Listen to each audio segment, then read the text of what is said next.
Hello again, class. Today we're going to start what will end up being at least two, maybe three lectures on the United States' political heritage, in which we're going to answer the question, where did our government come from?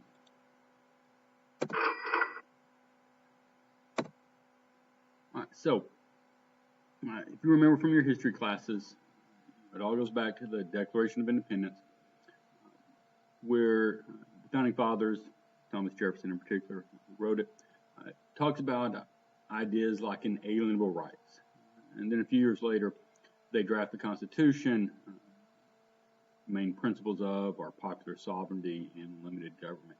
And we'll discuss all these principles in more detail when we start talking about that Constitution. But today we want to talk about where did those ideas come from? Because without taking away anything from Thomas Jefferson or James Madison or people like that, these ideas of inalienable rights and popular sovereignty and limited government, they did not just spring forth upon the earth for the first time in 1776. They had been around, in some cases, hundreds of years, and we'll see beginning of this lecture, in some cases, maybe even thousands of years, some of these ideas. All right, so this is what these series of lectures is going to focus on. What were these ideas that America's founding fathers drew upon in creating our government? And so let's go back a long way. And when I say a long way, I mean, 3,500 years ago or so. Actually, probably more than that, probably closer to 4,000. All right, so let's talk about this guy named Hammurabi. He ruled Babylon, which is now more or less where modern-day Iraq is, in the 18th century BCE. All right, so let me explain that term real quick. BCE, you may know it better as BC. People use BC, they're talking about before Christ. If they use BCE, they mean before Common Era. It's the exact same date. All right. BC started, or I guess BC ended, 2,021 years ago now. All right. So Hammurabi lived 18th centuries before that. Okay, so go back 2,021 years to get to 0 AD or 0 BC. And then you have to go back over another 1,700 years to get to the point where Hammurabi ruled Babylon. All right, so we're talking a really, really long time ago. And as a ruler, he created one of the oldest. Now, for a long time, people thought it was the oldest set of written laws. It turns out it's not. But he created one of the oldest known set of written laws. And this is called Hammurabi's Code. And this code today, if people know one thing about it, they tend to think of it as the set of laws that created this eye for an eye style of justice. In other words, you injure someone's eye, you have your eye injured to be, quote, just. Right? And the code, it's much, much more than that. It sets out rules for wages, how much certain types of workers should be paid. It sets out all sorts of things other than just a revenge-style justice. But in fact, it does also give very specific punishments for crimes. For example, it says if a son beats his father, one shall cut off his hand. All right, so remember that here when we go to our next slide. But just know, Hammurabi's Code, one of the very earliest forms of a written set of laws. Again, it probably doesn't mean that other rulers, even earlier than him, had some laws, but either they weren't written down or those writings haven't survived until modern times for us to study them. We know of at least a couple of earlier examples, but we don't know really how many more were known before that. But it does show now, going back to the 1700s BCE, all right, so for at least 3,800 years, people and societies have been writing down their laws. And obviously, we're the product of that. Now, someone who you may be more familiar with, Moses, of the Old Testament fame, he also wrote down a set of laws. And obviously, the Ten Commandments are the most famous, but really, if you're familiar with the Old Testament or the Jewish Torah, a lot of the books, Exodus, Deuteronomy, Leviticus, set forth the Jewish law that Moses had set down. And now he was doing this, we're not quite sure the date, but it's probably somewhere between the 16th and 13th centuries BCE. All right, so just about everyone seems to agree that Moses and these Old Testament laws were written after Hammurabi's Code. There are some similarities and there are some differences. One, Moses' laws deal with a lot more religious issues. Hammurabi's Code really didn't deal with the religion at all, but Moses' laws do quite a bit. But there are some similarities. All right? Moses' law also lists crimes and certain punishments. For example, Exodus 21:15 talks about whoever strikes his father or his mother shall be put to death. Okay, so for all the thought about Hammurabi's Code, being so revengeful and an eye for an eye style justice, we see Hammurabi only said the person has their hand chopped off. Moses, said the person should be put to death. So in some cases, it's actually much more harsh. In other examples, that Moses' law is going to be much more lenient than Hammurabi's Code. Now, our founding fathers, you go back to the colonial time period, and when the colonists began coming here from mostly England in the 1600s and 1700s, they wouldn't have known directly of Hammurabi's Code. That wasn't discovered until 1901. So our founding fathers didn't know about that, but they certainly would have known what was in the Old Testament, what was in the Bible. All right? Called the ideas and the values that come out of that, the Judeo-Christian values. And our founding fathers certainly would have been familiar with that. Now, there's a lot of debate due to the similarities between Moses' laws and Hammurabi's Code, whether Moses was influenced by them, whether he knew them. Like I say, there are differences, but there are also a lot of similarities. So it is possible, it is quite possible that, to the extent that some of the laws in our country can be traced back, to some of these Old Testament laws, it's possible they may even trace back further all the way to Hammurabi's Code. Now, no one's for sure knows to the extent, if any, that Moses was influenced by Hammurabi's Code.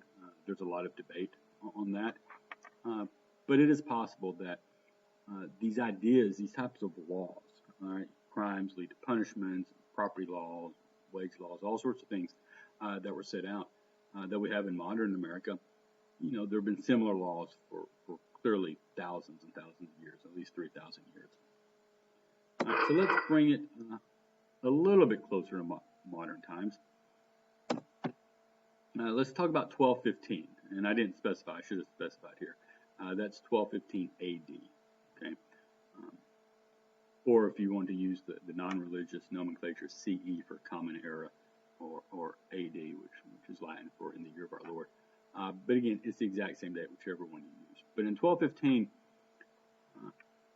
English noblemen and barons, i.e. the rich and the powerful, forced King John of England to accept what is called the Magna Carta. All right. And the Magna Carta is a Latin term basically used for kind of great contract or great charter.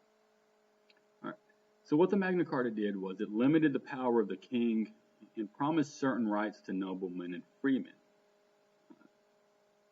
Such as, now, let me stop right there. I say freemen. We think of this in terms of United States history, where, we had a system of slavery. They really weren't using freemen in that terms as in not all non-slaves. They really mean people who weren't specifically tied to land. Okay. So, again, when we talk about freemen here, you're really going to be kind of talking about the upper classes. Because if you remember, if you've taken a world history class, you remember how serfdom worked and things like that. Most people were tied to the land, were forced to work certain land. So understand that when the king is promising certain rights to noblemen and freemen, That's a very small percentage of the English population. Okay, he's not giving rights to many people, but he is sharing them a little bit. All right? Before 1215, the king was the only one who really had any rights, and everyone else just sort of had to live and serve by his pleasure. But after the Magna Carta, at least a certain portion of the population, a small one, but at least a certain portion, obtained certain rights, such as jury trials. So that's in our Constitution, but that idea goes back all the way to 1215, 800 years ago or more. The concept of due process, and we'll talk about this again a little bit later or in later lessons. It's a complicated process, but essentially means rules and procedures that the government has to follow before they take certain actions. Also, a representative legislature to write laws. Okay, so for the 800 years in England, there's been a legislature. They call it Parliament over there, who writes laws and consults with the king. And as we're going to see, when the Founding Fathers create our government and through the Constitution, they give a lot of these same type ideas. We have a Congress, that's our national legislature, and on many things like judicial appointments, treaties, things like that, the president is required to, quote, seek the advice and consent of the Senate or the legislature. All right, so a lot of the ideas that we see in our Constitution go all the way back to 1215 in the Magna Carta.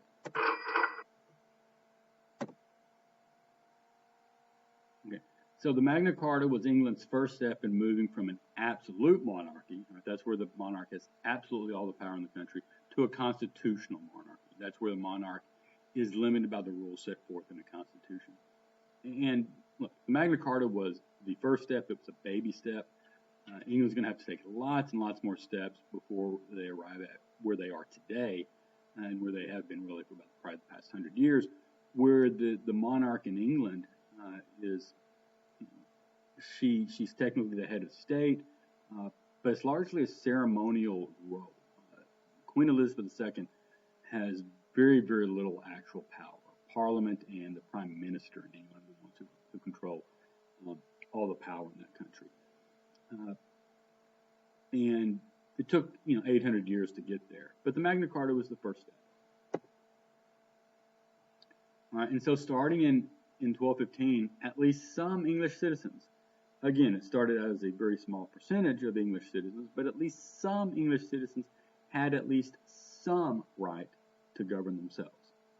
Okay, so when America eventually creates this government that Lincoln's going to describe as being of the people, for the people, by the people, this idea that our government is the people govern themselves in our country, understand that self-government idea was in place to some extent, going all the way back to 1215 in England.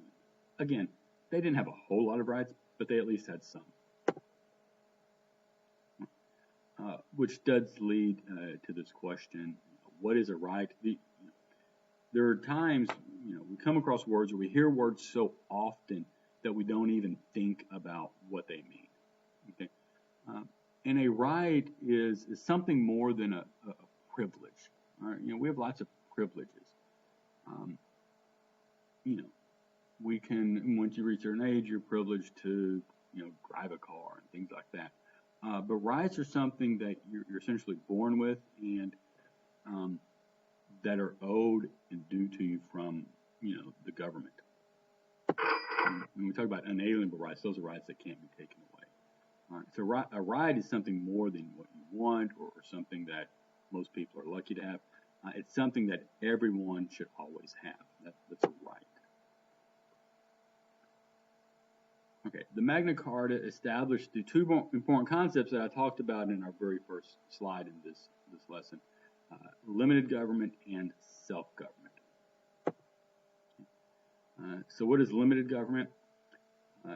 This is exactly what it sounds like. It's where the government's power has some sort of limitation on it. Again, the king's power after 1215 was limited, but not much. All right, the king still had a lot more power and rights than anyone else in England. But it was limited a little bit. All right, and so that starts with the Magna Carta. All right, The English king's power was no longer 100% total and complete and absolute after the Magna Carta. And second, the idea of self-government. We may have also talked about the term popular sovereignty. That's where people rule. That's another term, but essentially the same as self-government. So after 1215, English citizens, albeit a very small number, could govern themselves, albeit only a very, very little bit. But they did have some self-government. They did have some say in what happened to them and what their laws were and how their government worked.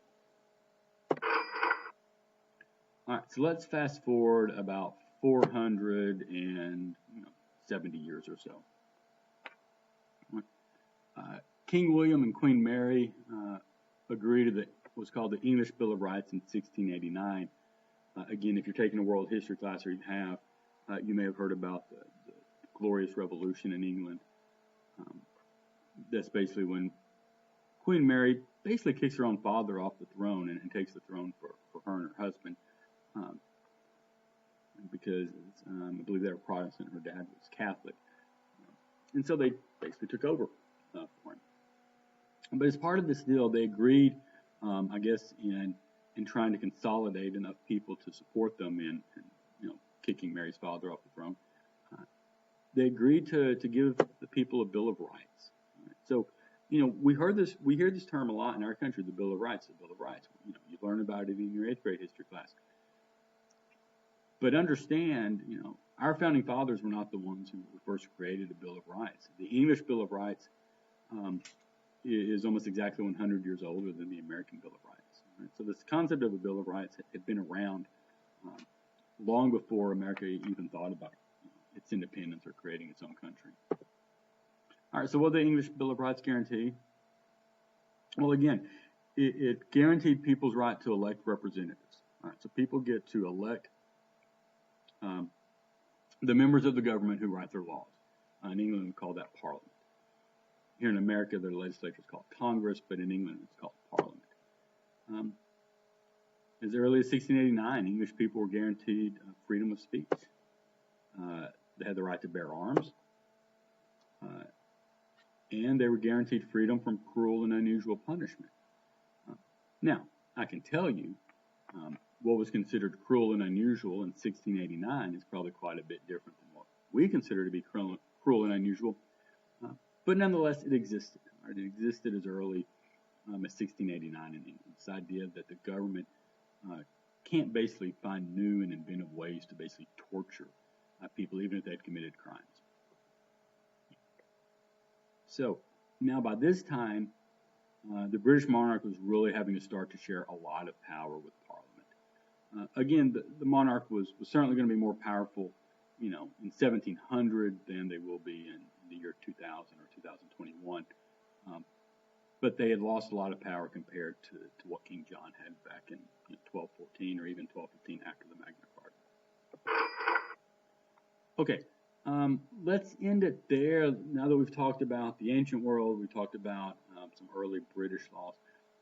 Let's focus on some early self-government in the House of Burgesses and in the colonial time period. But we will do that in our next lesson.